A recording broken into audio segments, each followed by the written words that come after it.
நாம் இந்த உலகத்தை விட்டு போகும்போது இன்னொரு பொருளை கையில் எடுத்துகிட்டு போக முடியும் அப்படின்னு சொன்னால் நாம் நம்புவோமா? நிச்சயம் நம்ப மாட்டோம். ஆனால் இந்த கதையை கேட்டோம் அப்படின்னா அது மாறுறதுக்கான வாய்ப்பு அதிகம் இருக்குது.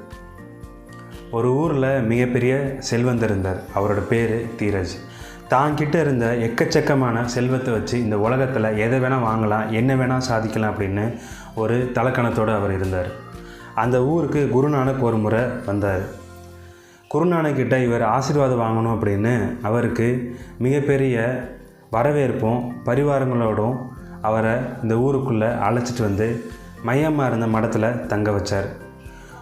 குருநானக்கிட்ட செல்வந்தர் போய் பேச ஆரம்பித்தார். ஐயா வணக்கம், என் பேர் தீரஜ். நான் இந்த ஊரில் மிகப்பெரிய செல்வந்தர். நீங்கள் இன்றைக்கி எங்கள் வீட்டில் வந்து எங்கள் கூட உட்காந்து உணவு அருந்தணும்.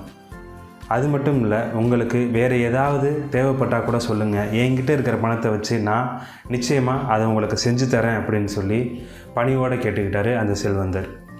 குருநானக்குக்கு இவரோட எண்ணம் என்ன அப்படிங்கிறது புரிஞ்சிருச்சு.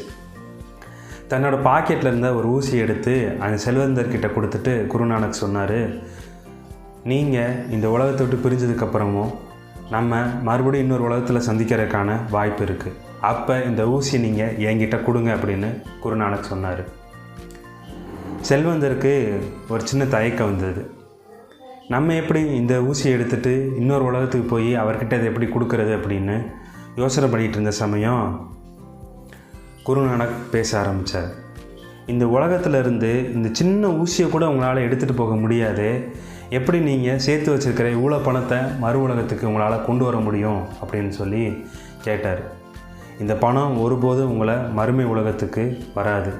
மாறா எது வரும்னா, இந்த பணத்தை நீங்கள் நல்ல முறையில் கஷ்டப்படுறவங்களுக்கும் ஏழைகளுக்கும் கொடுத்து உதவி செஞ்சீங்க அப்படின்னா அவங்க மூலமாக கிடைக்கக்கூடிய அந்த புண்ணியம் மட்டும்தான் உங்களுக்கு மறுமை உலகத்துக்கு நிச்சயமாக வரும் அப்படின்னு சொல்லி குருநானக் சொன்னார். செல்வந்தருக்கு இப்போ விஷயம் புரிஞ்சிருச்சு.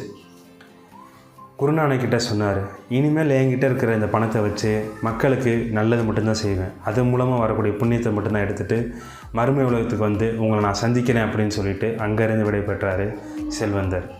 இப்போ உங்களுக்கும் புரிஞ்சிருக்குன்னு நினைக்கிறேன், நம்ம இந்த உலகத்தை விட்டு போகும்போது நம்ம கையில் எதை எடுத்துகிட்டு போகிறோம் அப்படின்னு.